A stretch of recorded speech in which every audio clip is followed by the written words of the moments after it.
wouldn't it be great if when you felt that real dark stuff, really dark feelings, that you could articulate it to others and get it out, find a way to get it out of your body?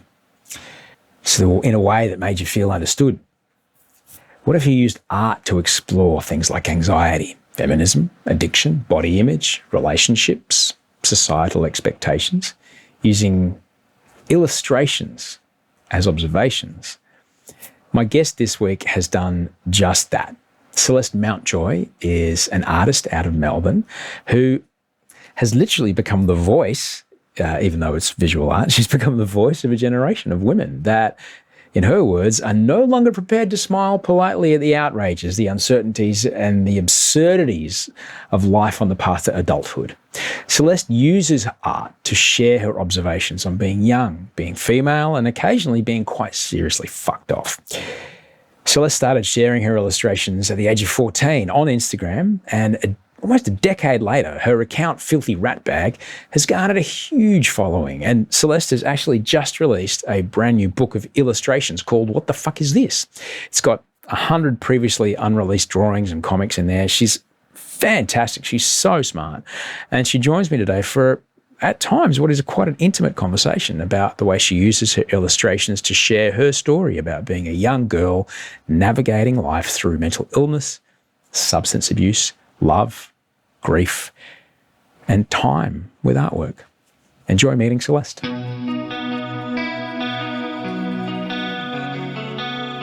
I'm really grateful we got a chance to talk, Celeste. We've been trying to do this for a little while, and I'm glad that we can get this done. You are a very powerful voice in Australian art, and it's super fucking cool for someone in the early 20s. I've had adjacency with the art scene in that I lived in the States for about 10 years, and one of the people close to me, she was a fine art dealer, and then I rented a room off a woman who was in the actual art scene and in Venice Beach, and she would say, oh, look, I was divorced and sober and sad. And she'd go, for fuck's sake, come to this party with me tonight. It's like, okay.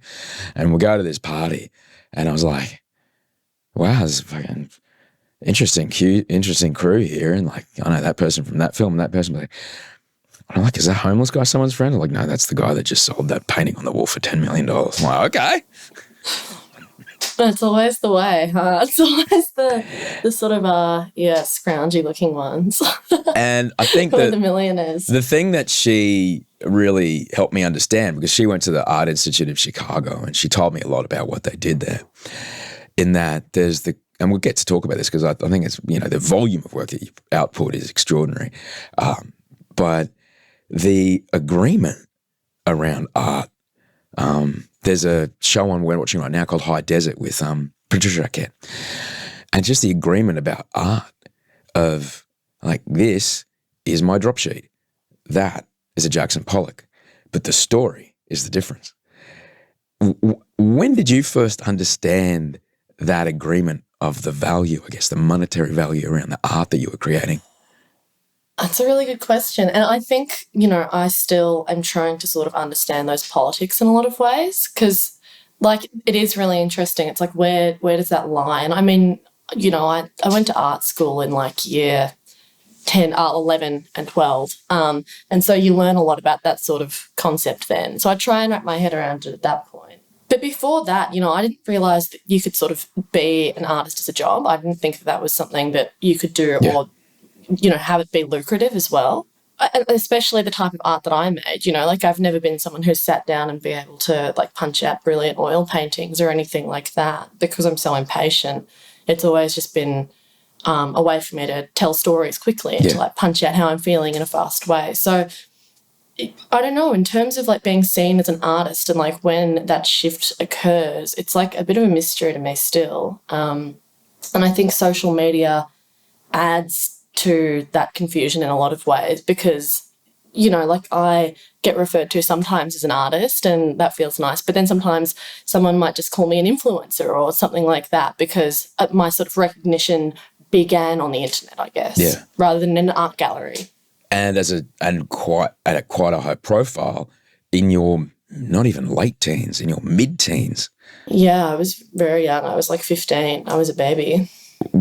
Where were your parents as they were, like, what was going on with your folks and what kind of messaging was coming from them? Everyone always asks me that. It's always like the first question I get asked is, where Well, were it your was the second parents? question. Thank you very much. Let the record There you show. go. I Yeah, asked you about being a legitimate money-making artist first. All true. right. I did not Thanks ask very about much. and the only so but I am No, interested. you. I am interested because our eldest is 19, and I Mm. understand what that very clearly what that time is like for a young woman in Australia right now. So I'm kind of Well, I yeah. guess, like, on top of that, though, your understanding of that would be quite different from, like, my parents' understanding because you sort of were in the public eye really early yourself, too. Yeah. And so your experience is quite unique in that way. Like, my parents grew up, not with social media, not really even understanding what I was doing on the internet Mm. when I started doing it. Like, I just had unfiltered internet access given to me by my dad from like 5 years Good old. Lord. Yeah, because and like they're both really amazing. Like I have like a really loving relationship with both of my parents. They're both quite arty. My dad's very sort of free spirited, ex surfy sort of, very arty, like got me into watching a lot of film very young, and he does music and that kind of thing. So I was surrounded by a lot of creativity, and it was definitely encouraged in my life. Like it was, especially like my writing and that kind of thing. And because I was drawing from really, really early on, they were nothing but encouraging. Like one of my favourite things about drawing and writing at that point in time was finishing it and being able to go and show my mum or go and show my dad and, get their opinion and have an audience like that. So I Yeah. was clearly drawn to having an audience from a really early age, yeah. At what point did they first start to realize that something was happening on their kid's phone that was different? I think it was probably 2015, and like there was some insight on Facebook or whatever where it was like you've had 2 million views like in the last 2 days or something like that, Right. and so it was like this really really quick thing. Because I'd gotten an article published in like Days magazine, and so I was getting all these followers quite Yeah. quickly, and like they're not totally inept. Like it was 2015, they sort of were at the point where they knew how to use some social media Yeah. and be across it. And I don't know, like I guess I'd just show them articles and that kind of thing. And I don't really recall them being shocked or Mm. wary even really. Like I don't think that they sort of were concerned. I think they were just proud of me. At what point, I'm guessing you're pretty young, when hey, we really like your work. We're hosting this party in a warehouse in a part of town that you don't really walk around at night. Here's the secret code. How old were you when those sort of things started showing up in your DMs? I was super young. Because, like you have been around sort of the art scene and stuff too, and like when you've got eyes on you, and especially because the type of art that I was making at the time and the articles that were being written about me were all sort of focused on my age and how controversial the sort of contrast of my age and my art was. Yeah. There was, that was the selling point for my art, was the fetishization of my age, right? Yeah. So people having me around at parties or, being friends with me and that kind of thing, it wasn't because they were super interested in my brain or whatever. It was almost like this weird controversial, oh my God, like almost freak show, like she's 15, how crazy is that? Like let's all sort of, Yeah. it was really strange. So yeah, probably as young as 15. And like that's when I had my fake ID, and so I could just go out to clubs and do all that kind of thing. And bouncers knew a lot of the time how old I was, but they'd be the ones giving me coke and the ones like, like welcoming me in and knowing me by name, even though my fake ID said that my name was Elodie. Elodie. Yeah, I didn't even think it was a real name. I remember early, before G was 18, and we would talk to her, and, I went out to pubs and stuff. I went out to licensed venues before it was legal. And when, we were being parents and going, well, we really don't want you to do that. I was like, well, I'm fine. I'm with my friends. I'm fine. I'm like, I trust you completely. I trust that you won't go into some cubicle somewhere and take something from some stranger. I trust that, you will look after your mates. I don't trust the 27-year-old dude who loves the gym and hasn't slept in 3 days that you don't want to talk to because he's got the crazy eye. Exactly. Because I've been in clubs since I was 17 when I was working, and men have no fucking problem hitting women, if they've been awake for long enough. And she didn't. No, and hitting is also, sort of not the least of your concerns, but it's one of fucking a million. And I think that the thing was, right, like when we're talking about me sort of going out and partying when I was a very young teenager, it wasn't as if I was being lured into those situations necessarily, or it didn't feel like that at the time, especially because in my mind, I'd already decided that drinking and taking drugs and all that kind of thing was going to be a part of my life. As soon as I got drunk for the first time of my own accord, I was the one who went to my mum's bottle cabinet, stole the vodka, did that myself. I was like, okay, this is it for me now. Yeah, I'm, this is it. This magical liquid. It makes all the shitty stuff in my head be quiet. Well, kind of quiet. Can I get more of it? But yeah, exactly, 100%. Because, I was such a fucking anxious kid. Yeah. When I was 11, I sort of overdeveloped, really, not overdeveloped, but I went through puberty really fast. Yeah. And so I was a lot taller than everyone. Yeah. And I felt a lot broader, and I just felt super imposing. And I had all these new grown-up thoughts, and I was still only 11, and there were other girls around me who were still tiny and kid-looking, and I just wanted to be invisible. Don't you want to watch Saddle Clubs? Like, no, I want to watch all the Zac Efron shows where his shirt's off, please. Or worse, I want to go on my unfiltered internet access and look up all this weird porn, because that's why the internet's there. And then you go on chat rooms and you realise, okay, so my bigness and my overdevelopedness isn't translating that well when I'm playing monkey bars at school with a bunch of 10-year-olds, but when I'm talking to older guys on the internet, or I'm getting a little bit old now and walking down the street and there are guys in their 20s, 30s, 40s shouting at their cars at me, that sort of invisibility isn't something that I wanted anymore. So I was sort of having this crisis of wanting to be invisible or fit in or be like other people, and then realising how good visibility could feel and how good validation could feel. And so for me, there was sort of no in-between part from childhood to adulthood. It was awkward kid not fitting in to zoof, I'm a 30-year-old in the body of a 14-year-old, and I know everything, and I'm going to get fucked up and I'm going to go out clubbing, and that's me now. Yeah. You're not Robinson Crusoe there. It's not like you're carving the Rosetta Stone. This is a story that is, it's not an uncommon one, particularly for kids who think a lot and get big fast. And it can be impossible. I've seen it in my mates, and I see it now in the parents of the kids around our eldest. It's like trying to hold down a fire hose. You can't do it, and it's really challenging parenting. It really is, because I understand why people throw their hands up and go, fucking do whatever you want. I get that.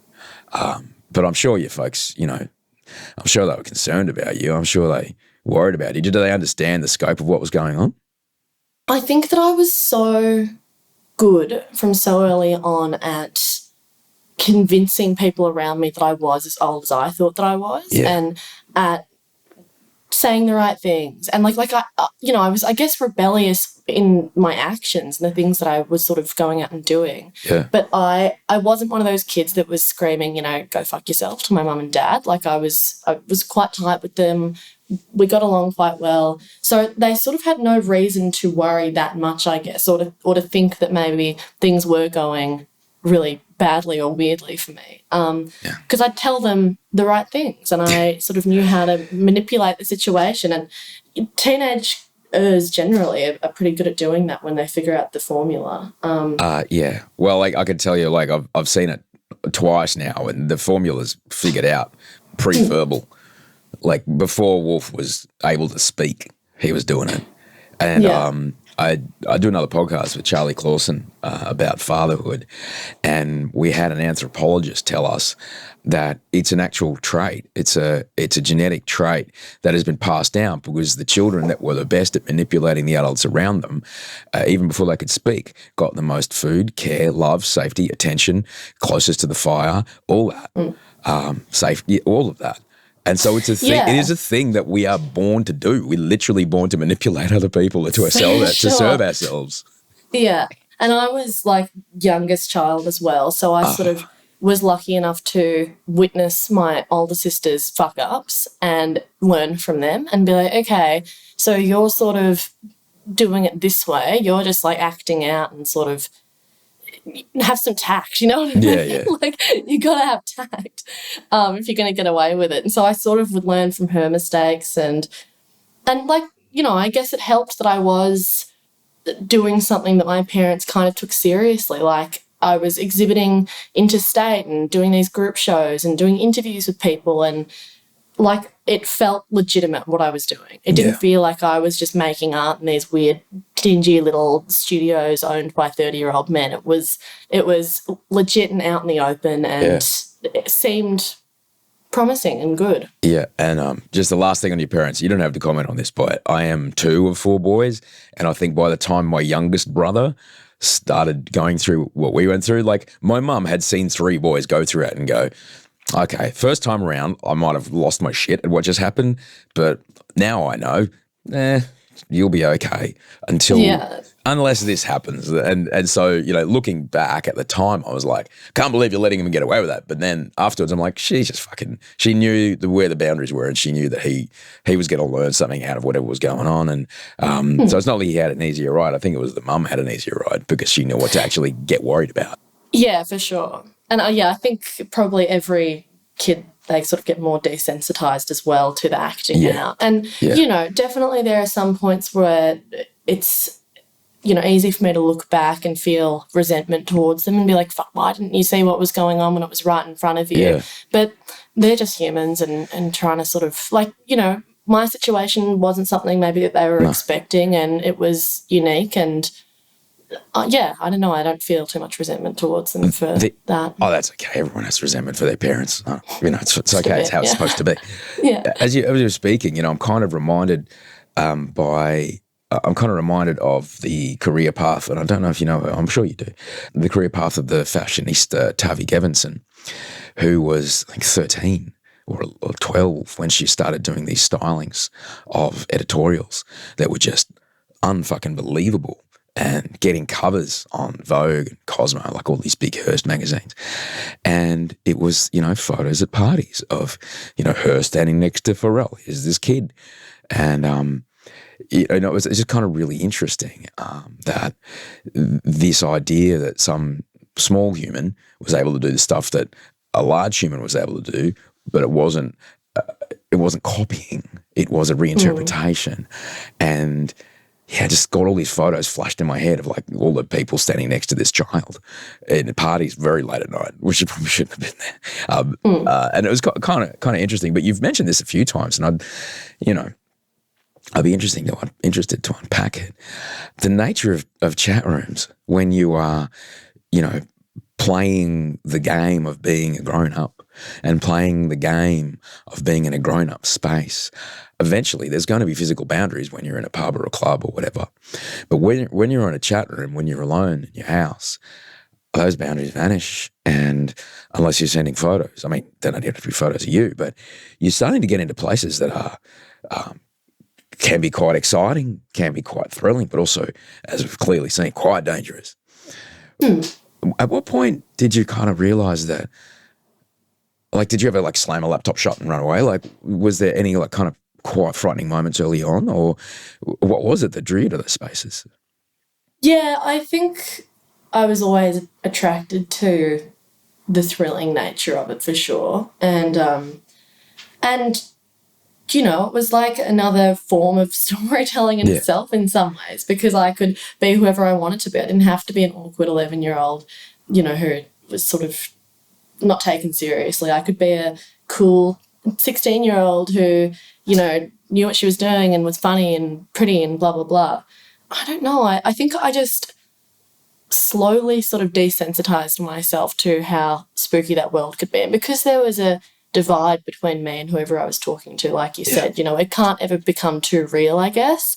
There are a few times where, you know, someone would send me a dick pic or something like that and I'd be like, oh shit, and, you know, it would get real then.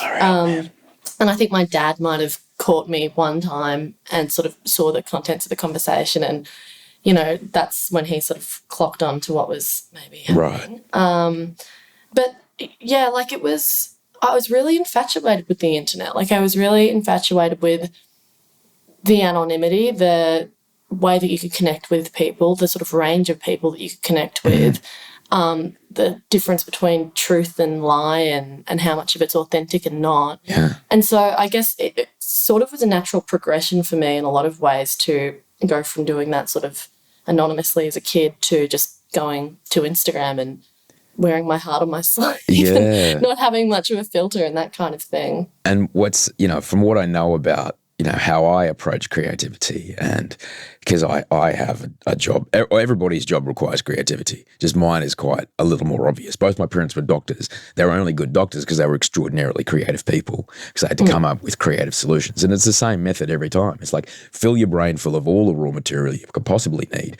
go and do something else, and then the answer pops up. And that's it. That's how brains work. And I ended up going to business school in Amsterdam and learning this, how to deliberately do it, which is very similar to what my friend told me about what she learned at the Art Institute of Chicago. And the idea that all of these life experiences you're having are informing this art that you're creating in a way that no other artist is doing. You have this ability to, you know, draw on all of these things and combine things that otherwise no one can possibly, you know, access. You know, so while it might have been dangerous, it might have been scary at times, you were able to clearly channel it into something that people resonated with, because you are developing these quite grown-up concepts and then putting it very simply visually, as you mentioned, which is the thing that you do very well. At what point did you start to figure out that you still need to do that, you know, research, you still need to do that field work? You got to get out there and rub up against the world to have anything to paint or write or whatever. At what point did you start to realize that the deliberate nature of it and how to keep yourself safe while you're doing it? I think I don't know if there was ever really a deliberate nature in me ending up in the places I did. I think I definitely jerried that there was a connection between me being able to put something out there that was maybe unique to a usual 15-year-old and, you know, the experiences that I was having and that kind of thing. I guess I just thought that it was all cool and good.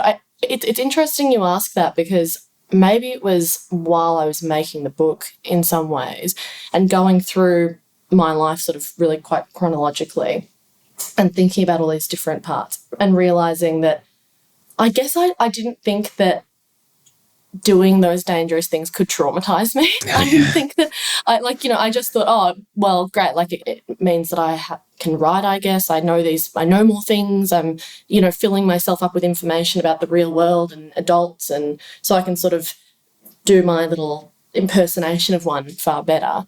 But I didn't realise maybe that it was having some also bad impact on me at the time. Yeah. And I think that, I think writing the book was maybe a bit jarring at times to face those sorts of feelings, yeah. Not many people do that. Not many people go through chronologically and have a chance to reflect out of the moment upon things that were transformative in your life. And I must assure you, I'm 49 years old. I am still pretending to be an adult, all right? Until any of us have completely come to grips with and healed our inner child, we're all just doing the things that we think other adults do. In your book, you go into quite the journey, and I would encourage people to explore the book, because there's a lot more in there that we're not going to get to cover today. But there's some pretty surprising things in there about how far you played the game of pretending to be an adult. How did you feel about putting that stuff down on paper? Because we've all done stuff, you know. How did you feel about, you know, this is how I'm going to represent that point in my life?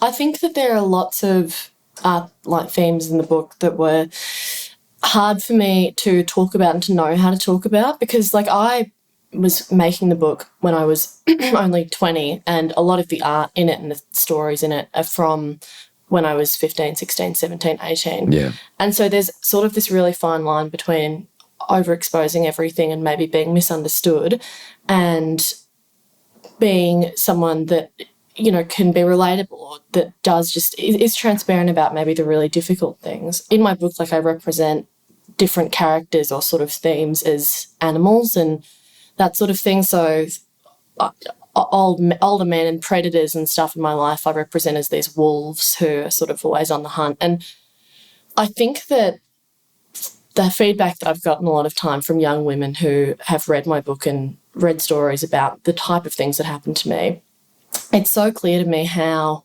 common that is. And it people like to not think that it is common, that there are these wolves around us, and there are wolves seeking out vulnerable young girls like I was, because I was a perfect target, because I was putting my art out there and I was being seen by the public eye and being almost groomed by the media into believing that I was some teenage genius, you know what I mean? So no cause not to be. I mean, like, if I'm not a teenage genius, why have I got a AAA access thing around my neck? Like, come on.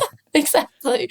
So it was all going to my head. I thought that I was, you know, I thought that it would only make sense for me to be hanging around 50-year-old men, and you know, I had many male older patrons who were.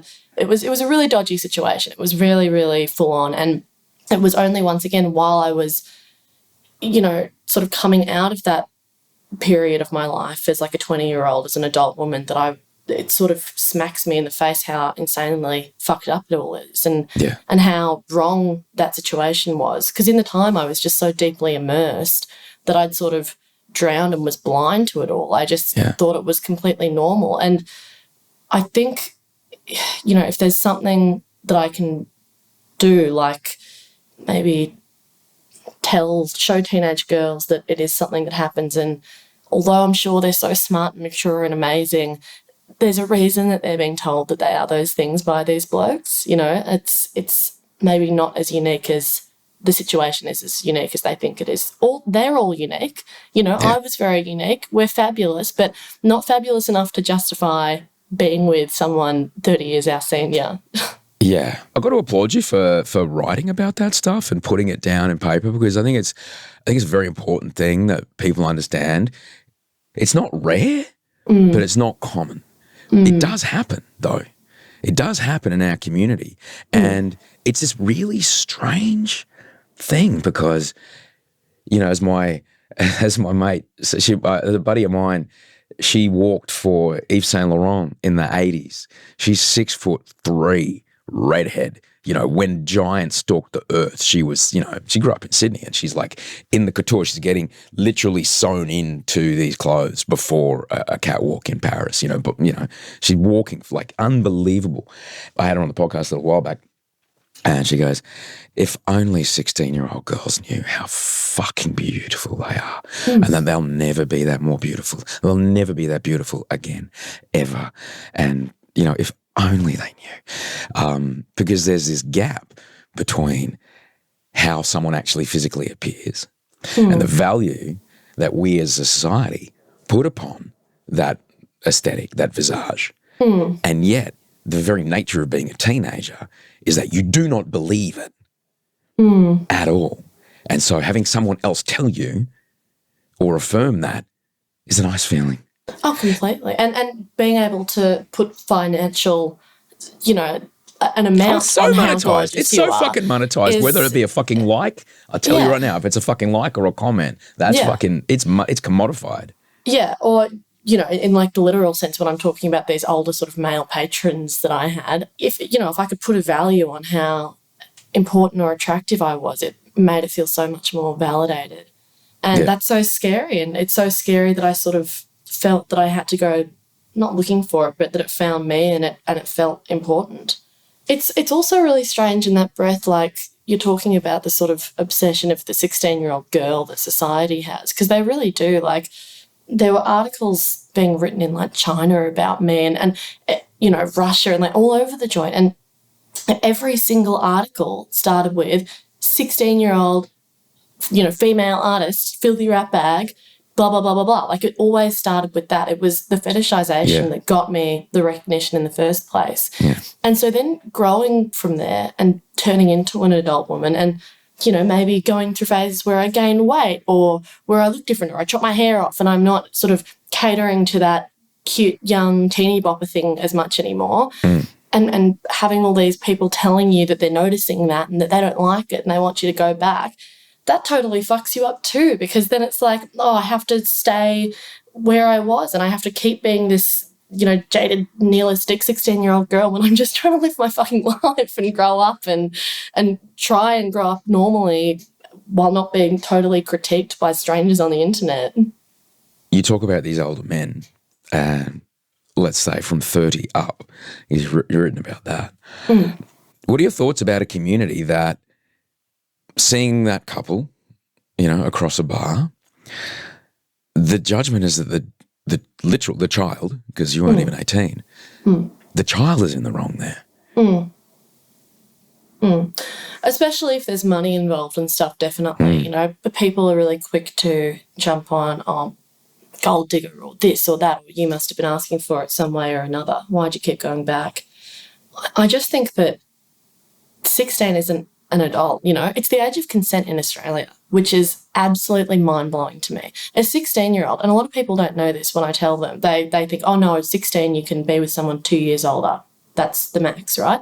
It's not. You can sleep with anyone when you're 16 over the age of 18 as long as they're not your parent, guardian or doctor, right, or teacher or some sort of figure like that. So a 16-year-old is, you know, speaking as someone who was a 16-year-old girl who thought that she knew everything and was, you know, quite sort of mature and streetwise, I knew nothing at all. I knew nothing about the impact that that kind of thing had on me. And because a lot of the men that I was interacting with as well, they weren't guys that I'd met in alleyways. They were doctors. They were teachers. They were these really sort of high-profile men to be trusted in my eyes, who could be taken seriously and who abused that trust and that power and continue to abuse it even when you've gotten past the age of 16 and you're feeling that trauma. Because, you know, you go to the police about it, maybe you say that this has happened to you. Well, in the eyes of the law, you weren't a kid. You were an adult woman at 16 years old, which is outrageous, you know? So it's also, I guess, talking about it in the book, you know, as much as I sort of felt comfortable doing, it's like I think that really does need a light shone on it, because it's absolutely outrageous that in this year that's still sort of allowed to go on and that we're enabling pedophiles and predators and just turning a blind eye to it. It's wild to me, yeah. Yeah. The idea that that position of power is abused, and that power can be maybe a doctor, maybe a teacher, two professions that should fucking know better, thank you very much, Celeste, but it could just be someone with cash. It could just be someone with access. And the man in that situation is not the person that we see as the wrong one. You know, even though it's fucking fucked up. Or even if we do, in the eyes of the law still, it's just not. And that's you know, not super shocking, because there are some pretty crazy laws still going around and stuff that blow my mind. But it's just, there's never any sort of accountability to be taken for that. It's just that they get to keep going on and living their lives and moving on to the next 16-year-old. And they have this constant sort of conveyor belt of freshly 16-year-old girls to pluck from. And they can just keep getting away with that while the 16-year-old becomes the 23-year-old, becomes the 30-year-old who has to live her life figuring out if she needs to blame herself or him or her parents. Or it's really, really sad. It breaks my heart. It's a really terrible abuse of power and abuse of control. And the worst part is, you know, it's like a frog in a fry pan. You don't realise it when it's happening. You know, you might feel a little bit icky, but the icky is so close to danger and fun and thrill. You don't realise. It's only afterwards. As I became, you know, a sexual being, it was very similar age to you. I was 11, but I did not, you know, I was a very overweight 11-year-old weird kid, you know. I certainly didn't there's no way anyone who was in their 30s would be interested in me at 16 either. So I did not have that, but I was no less aware of my own sexuality. And at that age, it literally drove everything I did for decades. It really did until I kind of understood to have a better relationship with it. As we're figuring out how to, we're suddenly given the keys to this fucking sports car, the highest spec Tesla that there is, that you touch the accelerator and fucking you're on the horizon, But we're not told at all how to drive it. We're not told at all how to handle it, how much danger it can be. And when we do have an accident, when we do fuck up, when we do make a mistake, the consequences are very different for young women than they are for young men, aren't they?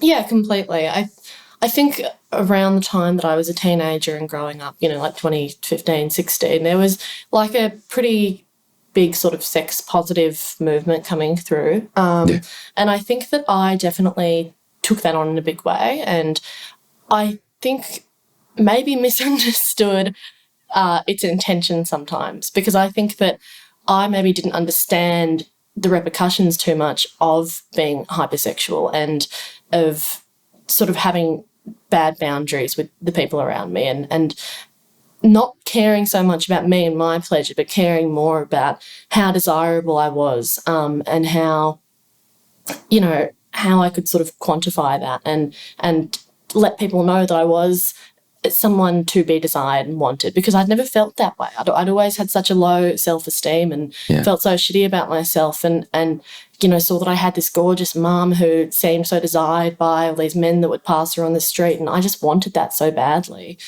that I was, willing to hook up with a bunch of absolute losers and not care about my pleasure or my boundaries or my safety or anything like that. So I think I maybe sort of misinterpreted the sex positivity movement a little bit for myself.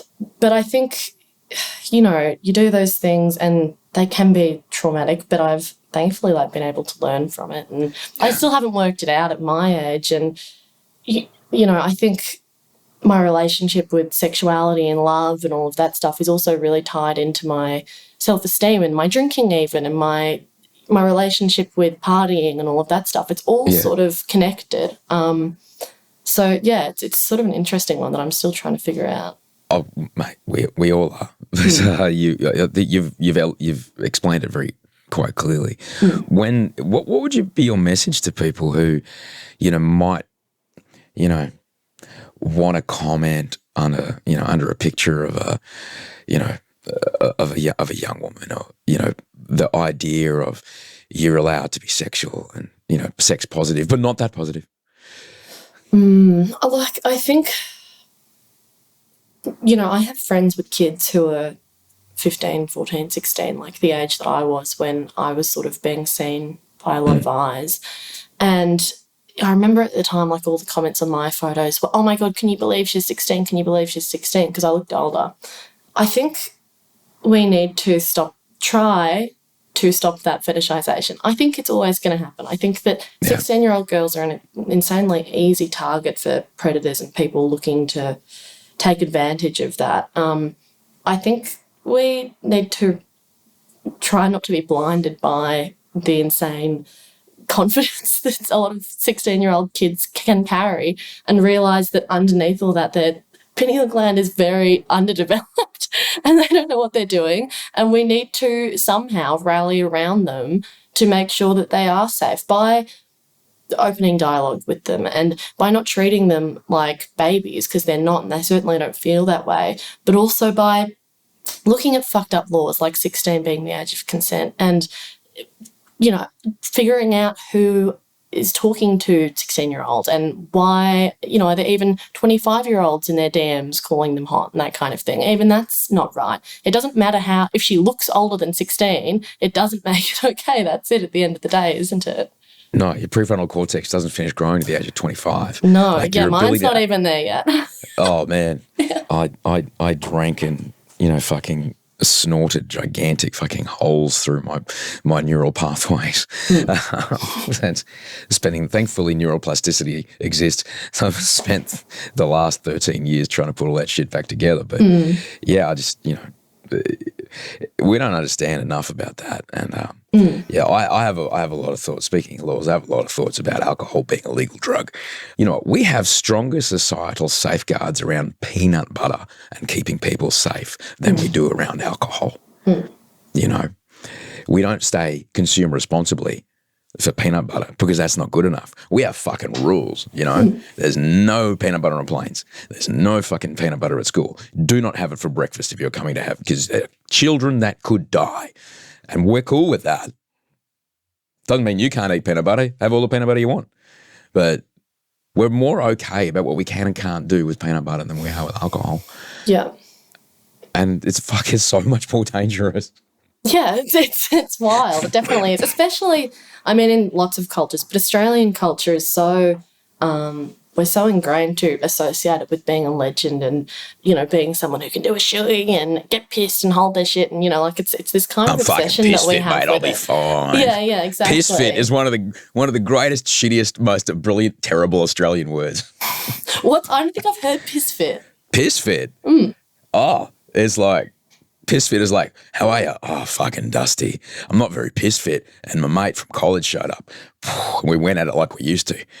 Yeah. Oh, so like you're not in okay, I get it. You're not well trained up. Yeah. No, okay, you don't have any form. You're not. Yeah, you're being a bit of a lightweight. I'm with you. Yeah. Like, or essentially, like, your liver has recovered to a point where you now actually really feel it versus you're just kind of bouncing along this, you know, a couple of cells higher than cirrhosis. Yeah. You know? Fuck. Yeah, it's fucking terrible. It's fucking terrible. It's fair to say, and, you know, I'm not going to say the word genius, but you clearly have a gift for this. You don't accidentally become the kind of artist that you are if you don't connect with a lot of people from outside the art scene. Like, that's how you got to transcend beyond the people who, you know, go to the parties I used to go to in Venice Beach. You know, you got to get to the point where it's kind of mass consumption and you know, you don't get there unless you got something. All right. And as I like to talk about, you know, I only have the career I've got because of the brain I've got. All right.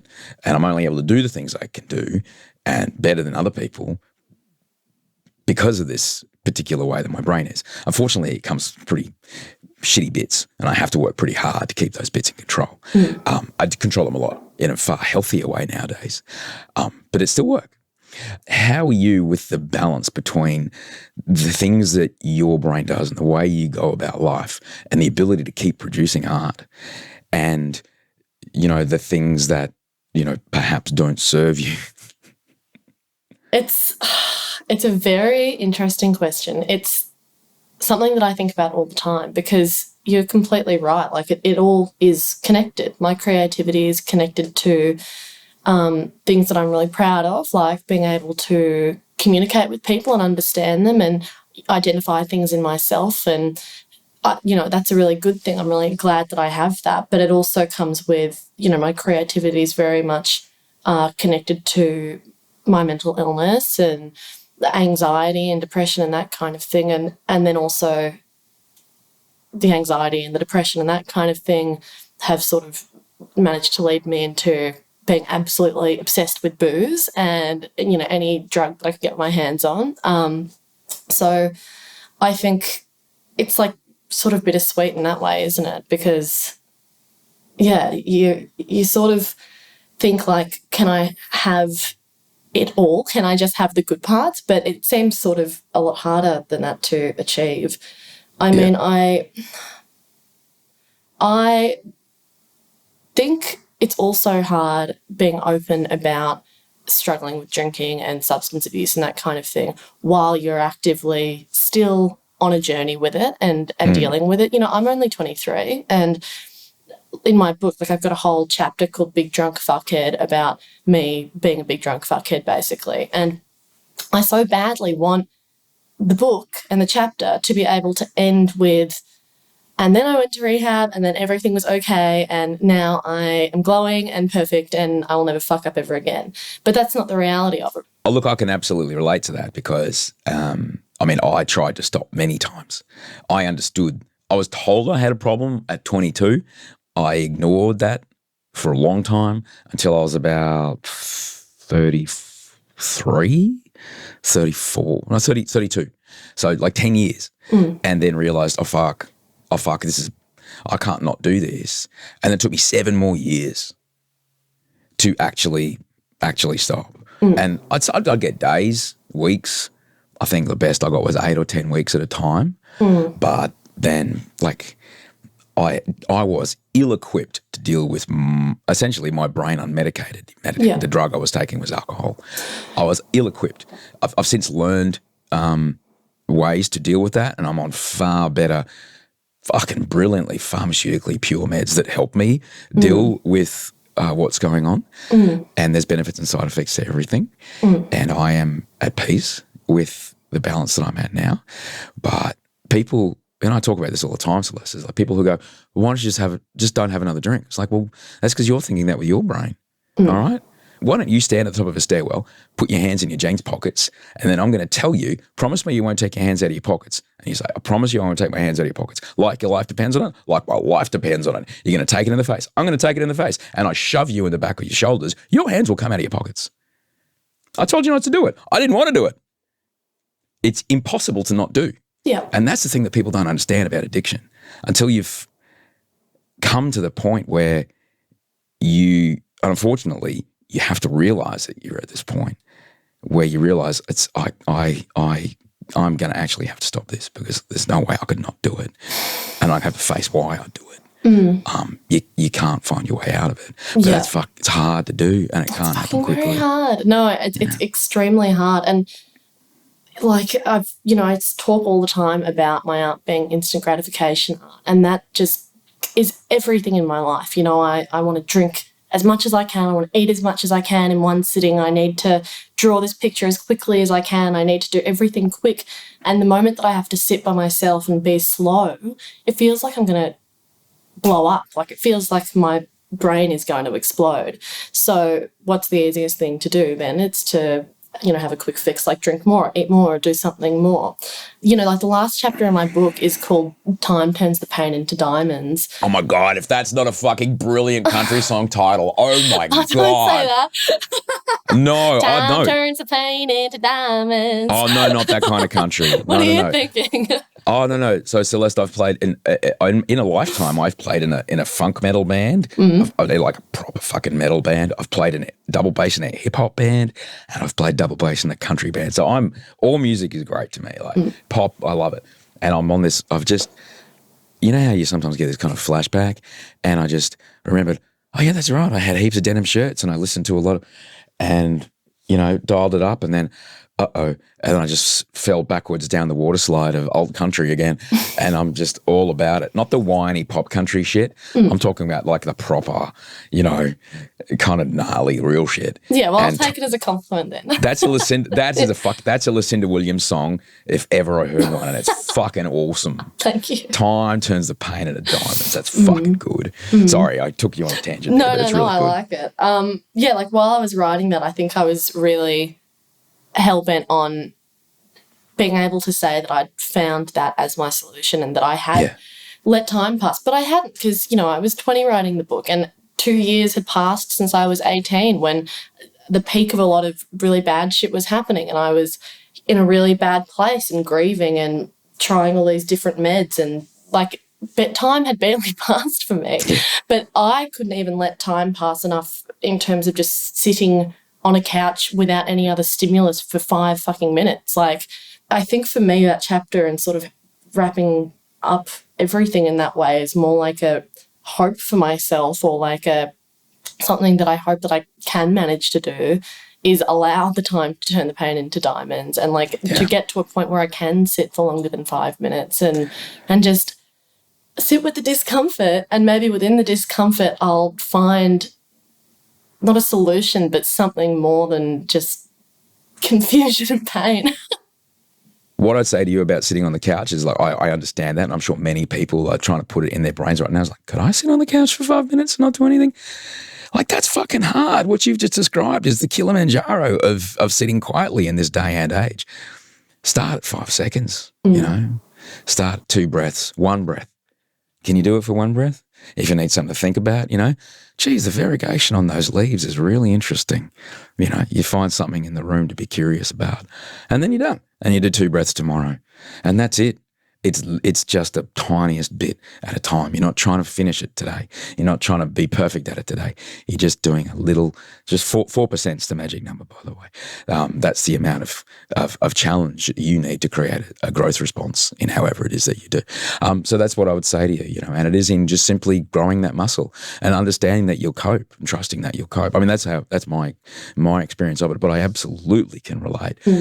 Without a shadow of a doubt. You've got this book out there now.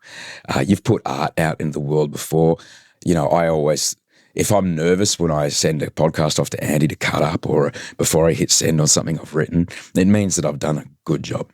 It means that I've kind of gone to places. I've been as authentic as I can be to the point of being vulnerable. What does it feel like to have this thing out in the world for people to appreciate without even knowing who you are? It has to exist by itself. Yeah, that's a really, the thing that you said at the end, that it exists on its own without people having to, have followed my story since 2015 or to sort of feel like they have that knowledge of me. It's a really terrifying thing. It's, I don't take criticism extremely well, and I take it really hard and I take it really personally, which I've had to try to unlearn. And, of course it's hard because it adds to that feeling that we've spoken about that sort of discomfort and oh my God, how do I handle that? How do I handle it? It feels almost impossible. But I think with all my art and, all my life I've gotten, all of my life being an artist, I've gotten criticism here and there are always going to be people who don't understand my story or disagree with it or just don't like me, that's normal. And I think that for me it sort of makes it worth it to be able to have people who could just pick up my book in a library. Maybe a 15-year-old girl would pick up my book in a library and not know who I was, and know that there's someone who can relate to her anxieties or her feelings of, feeling like a bit of a freak or going through a hard situation or that kind of thing. I think that it makes it really worth it for me. It's, I guess, sort of cliched to say, I'm doing it for the kids, but, I think I'd just like to be able to be there for solidarity for anyone that I could be, because that's all that I've ever really wanted. I've just wanted someone to grab my hand and say, it's okay, it's not that bad. It's and if it is that bad, it's fixable too. Celeste, you just described the only reason that I started this podcast is I wanted to hear the kind of conversations that I needed to hear when I wasn't doing well. And that's why I started this show. And it's an extraordinary place to come from, and it's a great place to stand when you are creating something like that. What's brilliant is that even though you've had a career's worth of work behind you already, you're really only getting started. So I'm thrilled. And I'm just so excited to see what you do next, and where this goes from here. It's fucking amazing. I'm so excited for you. And thanks, Osher. It's not often that I get a chance to speak like this with people. So I have guests on all the time, but it's rare that it's like this. So thank you very, very much for today. I've really enjoyed this. Me too. It was just lovely. It's exactly what I needed. Thank you.